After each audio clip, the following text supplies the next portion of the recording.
오늘 마태복음 14장 27절부터 33절 말씀 가지고 축복을 부르는 믿음을 가지십시오. 이렇게 말씀을 드리고 싶습니다. 축복은 언제나 일어납니다. 여러분, 기적은 언제나 일어나는 것 같습니다. 축복은 언제나 일어나는 것 같습니다.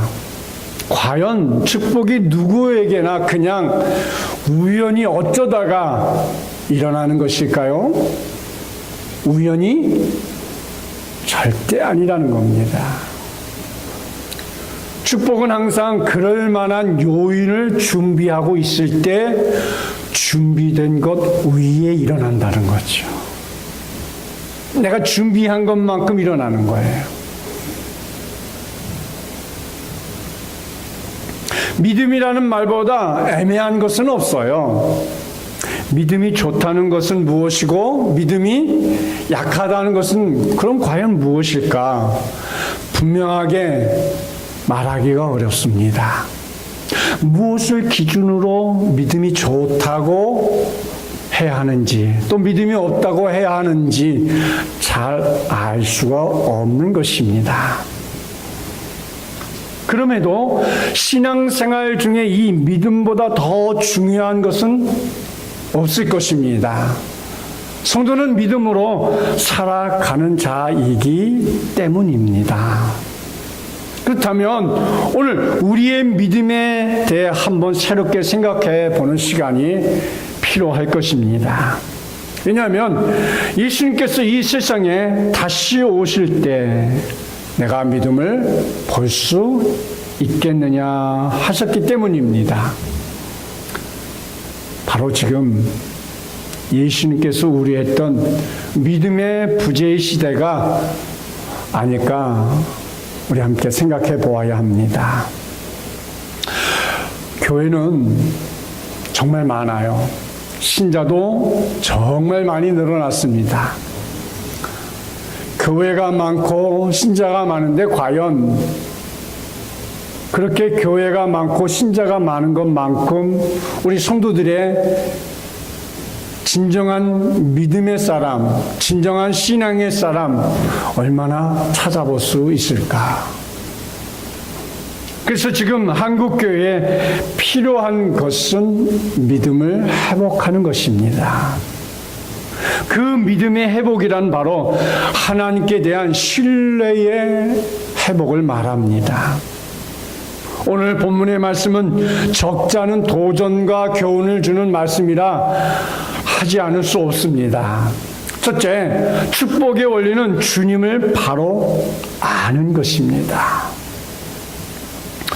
본문은 제자들이 탄 배가 큰 파도를 만나 위험한 지경에 놓임으로 예수님이 물 위로 걸어오셔서 제자들을 구원해 주시는 내용입니다.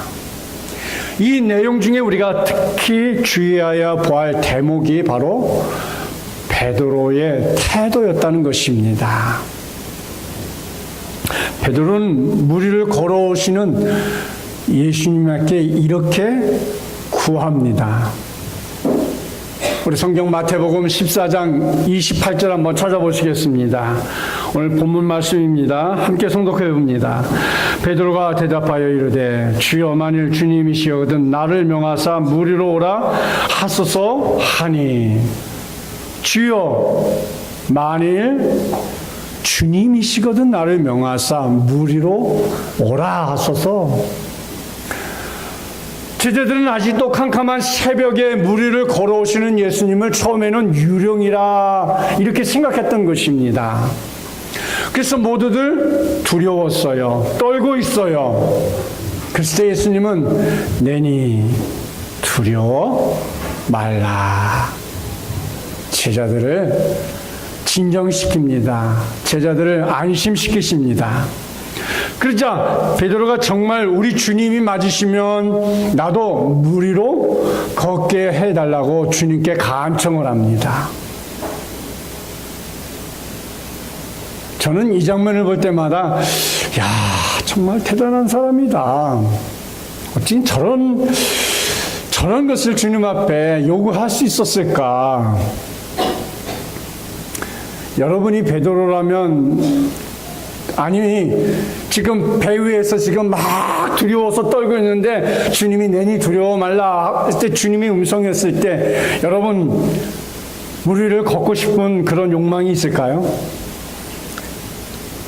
주님이시구나. 안도의 한숨 먼저 쉬시겠습니까? 그래서 베드로를 다혈질이라고 그런지도 모르겠어요. 어떻게 주님 앞에 이런 요청을 할 수 있었을까? 이런 베드로의 간청에 예수님은 오라 말씀하십니다. 베드로는 예수님의 오라는 말씀을 듣자 배에서 아무 주저함도 없이, 아무 근심도 없이, 아무 염려도 없이 당연히 땅 위를 걸어가듯이 그 바다 위를 걸어가요. 지금 풍랑이 일고 막 정신이 없는 상황이에요, 사실은. 근데 아무 일 없는 것처럼 주님이 오라니까 그냥 갑니다. 믿음이 좋은 건지, 아니면 배짱이 좋은 건지, 아니면 주님을 정말 확실하게 믿은 그 베드로의 믿음이었는지는 잘 모르겠습니다. 이 장면을 보면서 우리는 베드로의 믿음에 대해서 여러 가지로 생각해 볼 수 있을 것입니다. 먼저 베드로는 물을 걸어오신 분이 예수님이 맞으면 자신도 무리를 걸을 수 있게 해주실 수 있다는 사실을 믿었기 때문일 것입니다. 이것은 예수님의 능력에 대한 확신이었을 것입니다. 확신. 우리들도 물론 하나님의 아들이신 예수님의 능력을 절대 의심하지 않습니다.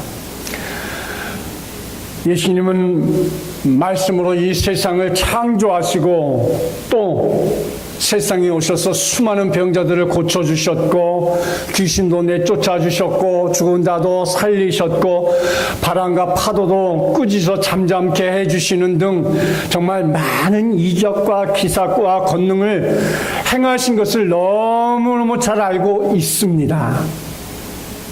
우리는 이 사실을 분명히 의심치 않습니다.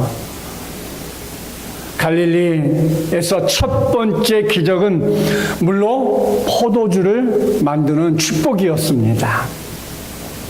가나에서 포도주 기적에는 예수님 어머니의 믿음도 있었습니다. 또 두 번째 기적도 있었습니다. 상당한 고관인 것 같은 아들의 병이 들어 죽게 되었을 때 빨리 오셔서 고쳐달라고 부탁에 예수님께서 고쳐주셨습니다. 왕의 신하의 아들이 살아난 기적에는 이곳 갈릴리 사람들의 믿음도 있었습니다. 예수님은 고향 나사렛에서는 높임을 받지 못했지만 갈릴리에서는 보란듯이 사람들이 예수님을 영접했습니다. 그래서 갈릴리의 기적이 일어났습니다. 여러분 요한복음 4장 46절부터 50절 말씀 우리 함께 찾아보시겠습니다. 요한복음 4장 46절부터 50절입니다.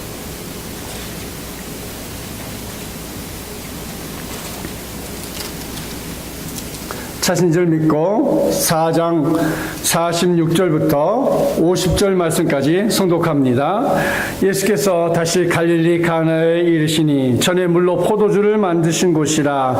왕의 신하가 있어 그의 아들이 가버나움에 병들었더니 그가 예수께서 유대로부터 갈릴리로 오셨다는 것을 듣고 가서 청하되 내려오소서 내 아들의 병을 고쳐주소서 하니 그가 거의 죽게 되었습니다.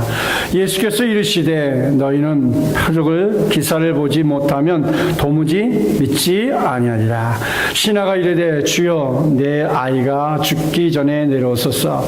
예수께서 이르시되 가라 내 아들이 살았다 하시니 그 사람이 예수께서 하신 말씀을 믿고 가더니 46절에서 전에 물로 포도주를 만든 곳이라 이렇게 말씀하셨어요. 왕의 신하가 있어 그의 아들이 가버나움에서 병들었더니. 자, 갈릴리 가나, 그리고 왕의 신하가 있어 그의 아들이 가버나움에서 병들었더라. 50절에 내 아들이 살아있다 하니 그 사람이 예수께서 하신 말씀을 믿고 가더니 그랬어요. 축복을 받으려면 모든 자존심을 내려놓아야 합니다. 축복의 또 다른 요인은 그 아이의 아버지의 겸손함이었습니다. 가버나움이라는 곳에 사는 고관이 나사렛이라는 작은 시골 마을에 목수를 찾아왔습니다. 찾아온 그 길이 무려 32km나 되는 아주 먼 거리라는 것입니다. 웬만한 겸손이 없으면 있을 수 없는 거예요. 모든 자존심을 다 내려놓기가 매우 어려운 그런 상황입니다. 또 이 아이의 아버지는 좌절하거나 포기할 수 있는 상황에서 좌절하지 않고 포기하지 않았다는 것이에요. 사랑하는 성도 여러분, 축복은 이런 데서 일어납니다. 믿음이 있는 사람은 포기하지 않습니다. 왜? 우리는 자꾸 포기하고 좌절하려고 합니까? 왜 기도하다가 중단합니까? 믿음이 없기 때문에 그래요. 믿음이 있는 사람은 절대 좌절하지 않아요. 내가 이 질병에서 치유함 받겠다라는 믿음이 있으면요, 끝까지 붙들고 끝까지 해결하려고 노력합니다. 내가 이 사업에 올인하겠다는 목적이 분명히 있으면 끝까지 올인합니다. 신약에서 가장 믿음이 좋은 사람을 백부장이라고 우리는 말하고 있습니다.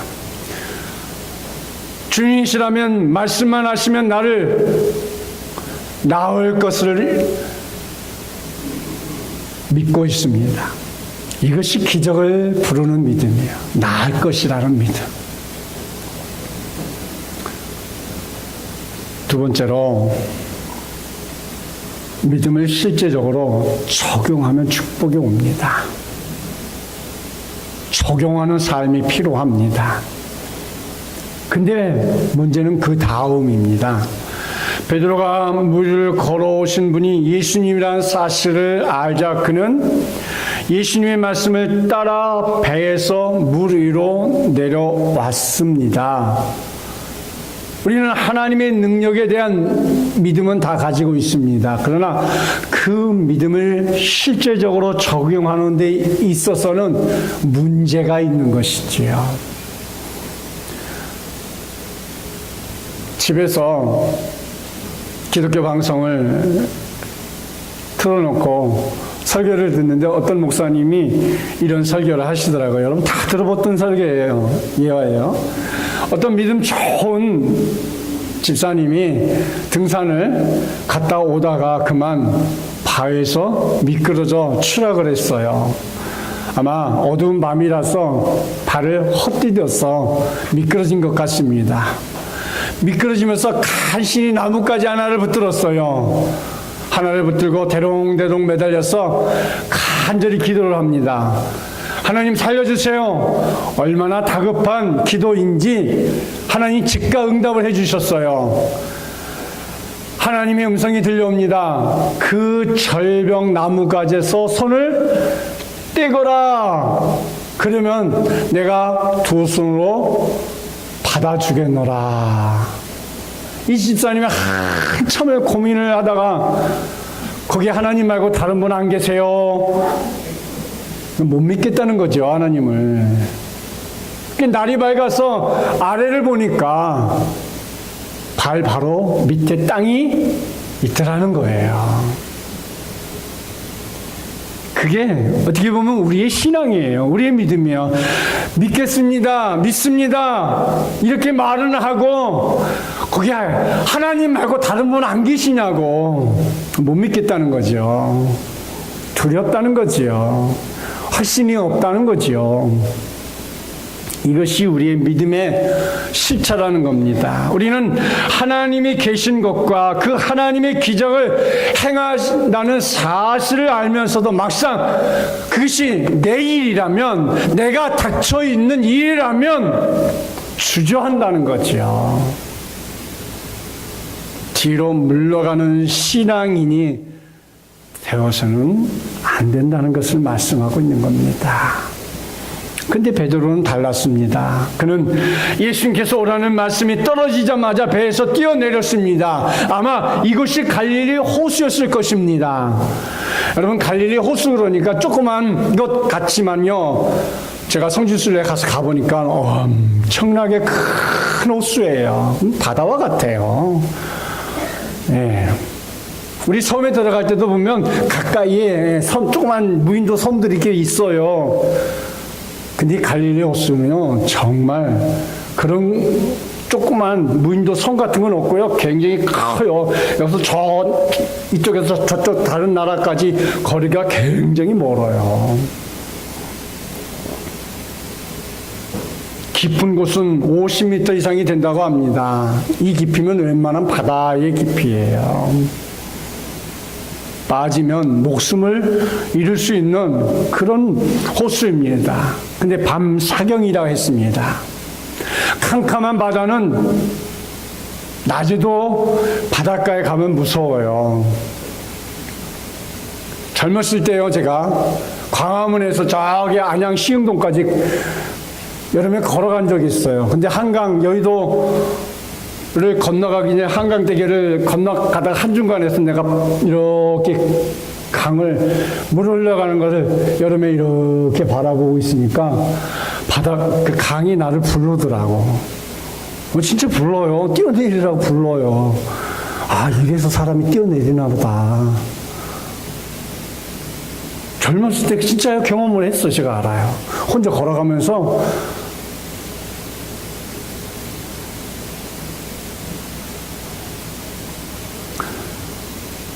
베드로는 예수님이 오라는 말 한마디에 물 위로 뛰어내렸습니다.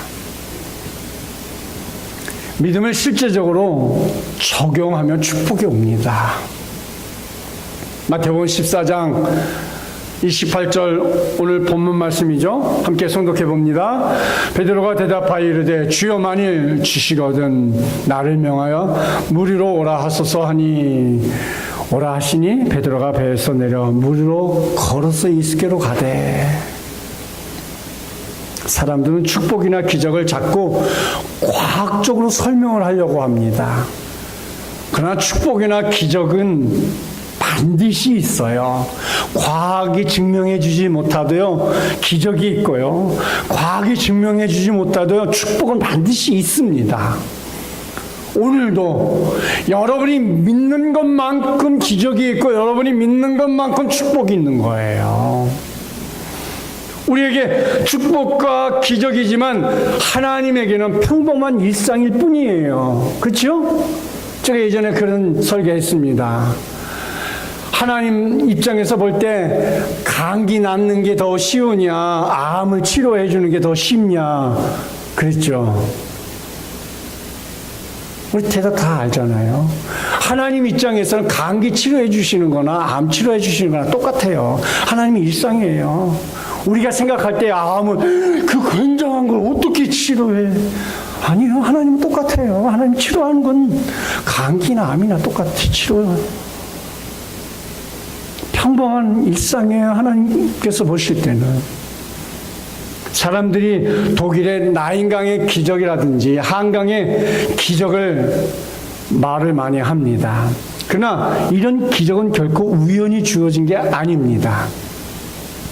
이런 기적이 일어나기 위해는 배후에 그 축복과 기적이 일어나기 위해 피눈물 나는 노력을 하고 준비를 하고 그것을 위해 해결하려고 함께 힘을 모았다는 것이죠. 라인강의 기적은 2차 대전 패전 후 독일의 뼈아픈 근면으로 이루어진 것이고, 한각의 기적은 우리 아버지 세대들이 허리띠를 졸라매고 열심히 한 결과 이런 놀라운 역사를 만들어낸 것이죠. 신행의 세계도 마찬가지입니다. 축복과 기적도 마찬가지예요. 아무것도 안 했는데 역사는 일어나지 않습니다. 준비한 것만큼, 노력한 것만큼, 우리가 행한 것만큼 거기에 축복과 기적이 일어나는 거죠. 12해를 혈류증으로 앓은 여인은 아무 소망이 없이 살아가던 중에 예수님을 만나고 인생의 깊은 어두움에서 벗어나게 되었습니다. 자신의 병이 낫는 기적을 체험한 것은 주님의 능력과 한량없는 은혜와 그녀의 믿음의 기도로 말미암아 역사가 일어났지요. 여러분, 마태복음 9장 20절부터 21절 한번 찾아보시길 바랍니다. 마태복음 9장 20절부터 21절 말씀입니다. 함께 성독합니다. 12해 동안이나 혈류증으로 앓은 여자가 예수의 뒤로 와서 그 겉옷가지를 만지니 이는 제 마음에 그 겉옷만 만져도 구원을 받겠다 함이라. 12해 동안이나 혈류증으로 고생하던 이 여인이, 이 여자가 예수의 뒤로 와서 그 겉옷가지를 만지니, 누구? 예수님의 겉옷가지를 지금 만지는 거예요. 그것도 예수님 뒤로 와서 몰래 예수님의 겉옷을 만지는데, 이때 예수님의 몸에서 능력이 나간 거죠. 여러분이 답답하고 소망이 없는 삶에서 하나님의 기적을 체험하고 싶으십니까?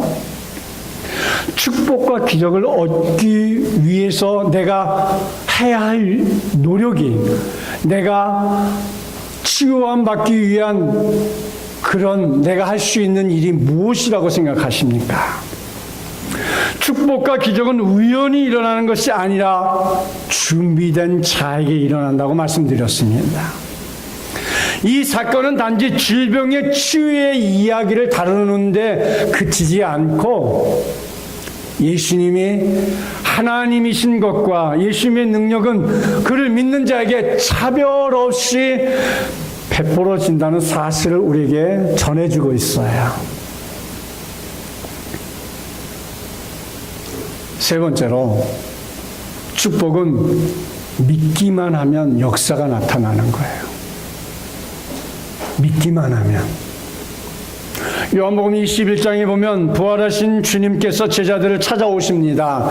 그때 제자들은 고기 한 마리도 잡지 못했어요. 밤새도록 어부 출신들이 그 갈릴리 호수에 가서 밤새도록 고기를 잡았는데 그야말로 피레미 새끼 한 마리 못 잡고 돌아왔어요. 지친 몸으로 돌아왔습니다. 그러자 주님께서 그물을 배 오른편에 던지라 이렇게 말씀하십니다. 제자들이 그대로 했더니 그물이 찢어지도록, 그물을 들을 수 없을 정도로 고기를 많이 잡는 역사가 나타납니다. 그러자 그때 제자들은 부활하신 주님을 알아보지 못하였습니다. 그런 중에 갑자기 제자 중에 요한이 소리를 질렀습니다. 아, 주님이시다. 주님의 사랑하는 제자답게 요한이 제일 먼저 주님을 알아보았습니다. 요한의 이 말을 들은 다른 제자 중에 갑자기 하나가 물속으로 뛰어듭니다. 주님이란 말을 듣자마자 누가 말릴 겨를도 없이 바닷속으로 뛰어들었습니다. 누구입니까? 우리가 지금 말씀을 듣고 있는 베드로입니다. 요한복음 21장 7절 말씀 찾아보시길 바랍니다. 요한복음 21장 7절입니다.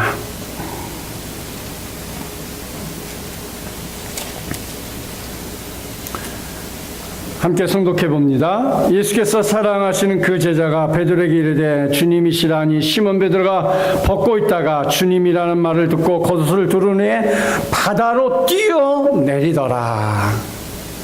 바다로 뛰어내리더라 그랬어요. 오늘 우리가 보는 마태복음 14장에서 풍랑 가운데, 폭풍 가운데 걸어오시는 주님을 보면서 내니 두려워 말라 하실 때 베드로가 주님이시면 나로 오라 해서 오라. 풍랑이는 바다로 가면서 빠져들어갔어요. 이 경험이 있는 베드로는 주님이라는 말에 요한복음 21장에서는 주님이라는 말에 겉옷을 두르고 그냥 바닷속으로 그냥 무작정 뛰어드는 거예요.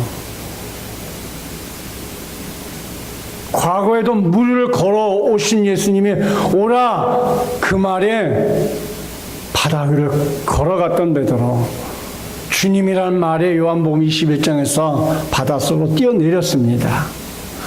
제일 먼저 주님을 만나기 위해 시퍼런 바다로 뛰어든 것이지요. 우리에게도 베드로와 같은 이런 믿음이 필요한 거예요. 축복은 믿기만 하면 역사가 나타납니다. 그것은 예수님의 능력을 신뢰하는 믿음이기 때문입니다. 그럼에도 우리에겐 이런 믿음이 있습니까? 없습니까? 자신에게 물어보아야 하는 것이죠. 한번 따라해 보시기 바랍니다. 주여 믿음을 주옵소서. 주여 축복을 주옵소서. 믿음이 있는 것처럼 보입니까? 베드로의 믿음은 실천하는 믿음이었다는 겁니다. 믿기만 하면 하나님의 역사가 나타나는 그런 믿음이었다는 것입니다. 예수님의 공생의 기간 제자들에게 가장 많이 당부하신 말씀이 무엇인지 아십니까? 믿음에 관한 말씀이었습니다. 겨자씨만한 믿음이 있으면 이 산을 들어 저리로 옮길 것이라고 말씀하신 것처럼 예수님은 마지막으로 제자들에게 당부하시길 요한복음 14장 1절에 너희는 마음에 근심하지 말라. 하나님을 믿으니 또 나를 믿으라. 하나님을 믿으니 또 나를 믿으라. 너가 하나님 믿어? 하나님의 아들인 나 예수 그리스도를 믿느냐 말입니다. 그래서 예수님은 우리의 믿음을 향해 말씀하시죠. 로마서 10장 17절 말씀 여러분 한번 찾아보시기 바랍니다. 로마서 10장 17절입니다.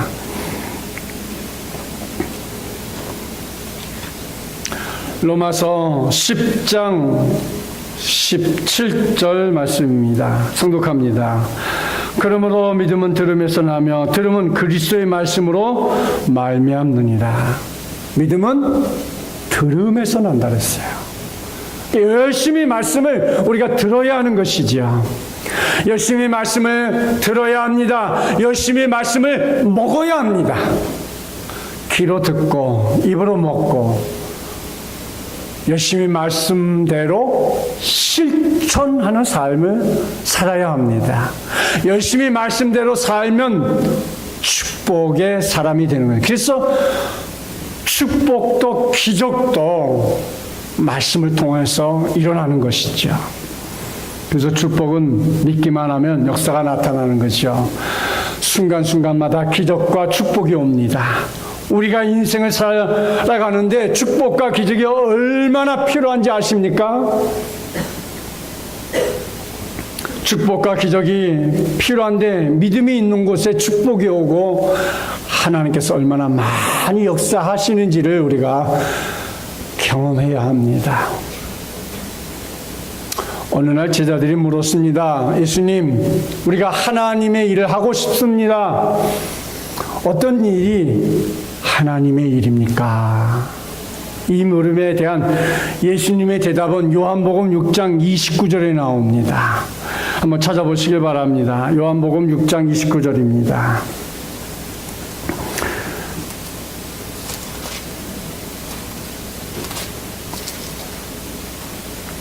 요한복음 6장 29절입니다. 함께 성독합니다. 예수께서 대답하여 이르시되 하나님께서 보내신 일을 믿는 것이 하나님의 일이라 하시니. 어떤 일이 하나님의 일이라고요? 하나님께서 보내신 일을 믿는 것이 하나님의 일이라는 거예요. 그럼 뭐예요? 예수 그리스도께서 하신 일, 예수 그리스도께서 말씀하신 일을 행하는 것이 하나님의 일이에요. 그러니까 여러분은 지금 하나님의 일을 하고 계시는 거예요. 베드로처럼 예수님이 계신 곳이라면 바다에 뛰어드는 그런 믿음, 하나님의 일을 하고 있는 거예요. 주님께서 행하시는 기적을 경험하려면 우리는 요단강을 건너야 하고 여리고성을 돌아야 하고 바다에 뛰어들기도 하는 거예요. 천국은 침노하는 자가 얻는다고 했습니다. 우리가 하나님 앞에 예배드리는 거, 헌신하는 거, 봉사하는 거 다 이거 하나님의 일을 하는 거예요. 하나님의 일을 하는 건 곧 내가 축복받는 일을 내가 지금 하고 있는 거예요. 하나님께서 원하시는 성도와 교회는 물질의 부자가 아니라 믿음의 부자이어야 합니다. 여러분, 믿음의 부자가 되십시오. 베드로와 같은 바다에 뛰어드는 믿음으로 날마다 기적을 체험하며 살아가는 성도가 되시기를 축원드립니다.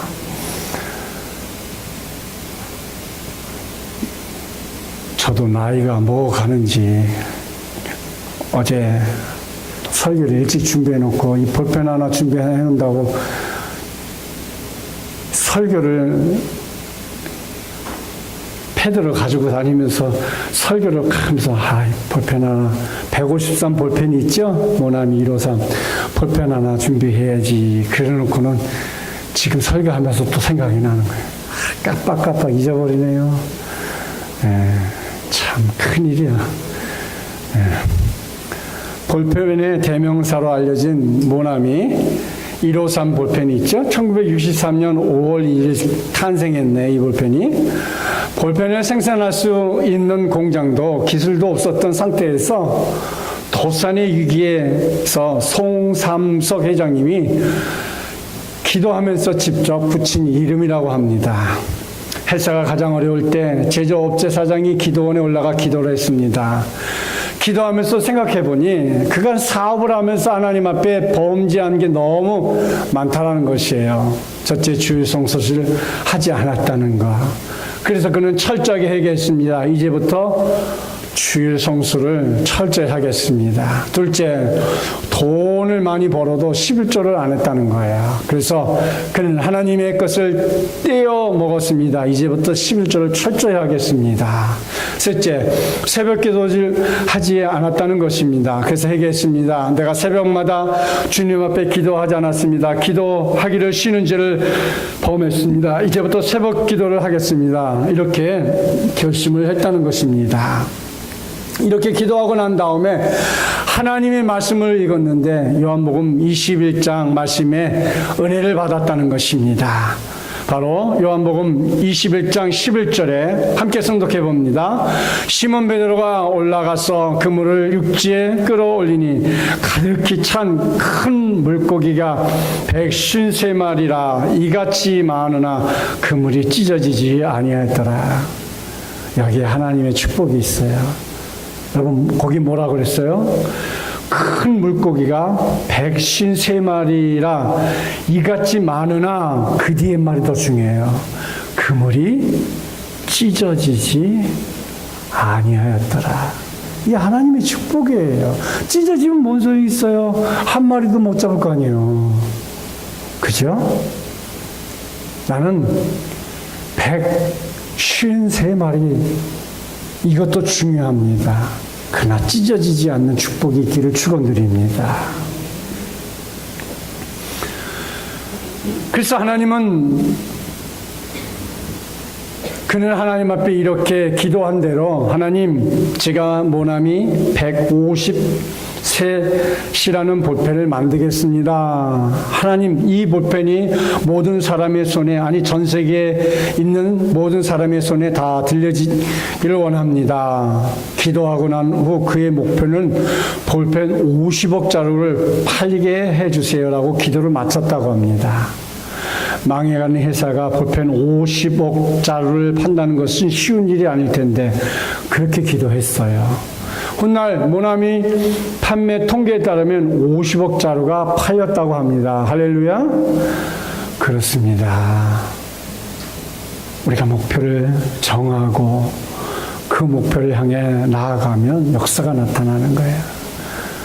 이 이야기의 후속에 바로 대붙여서 그 책에서 이야기하고 있는 건 뭐냐면 그 당시에 직원들이 아주 웃었다는 거예요. 왜? 이 모나미 회사에 볼펜을 만들 수 있는 기술도 없었고 공장도 변변치 없었대요. 그래서 일본에서 기술을 들여와가지고 겨우 볼펜을 만들어가지고 그럴 때였다는 거예요. 오늘날 모나미 볼펜 미국에서도 많이 팔려요. 세계적인 볼펜 회사가 됐죠. 결론을 내립니다. 우리가 믿으면 축복의 사람이 됩니다. 우리가 믿으면, 아니 내가 믿으면, 여러분이 믿으면 축복의 사람이 되는 거예요. 뭘 믿느냐 중요한 거예요. 로마서 10장 9절 말씀해 보니까 내가 만일 내 입으로 예수를 주로 시인하면 또 하나님께서 그를 죽은 자 가운데서 살리신 것을 내 마음에 믿으면 구원을 받으리라.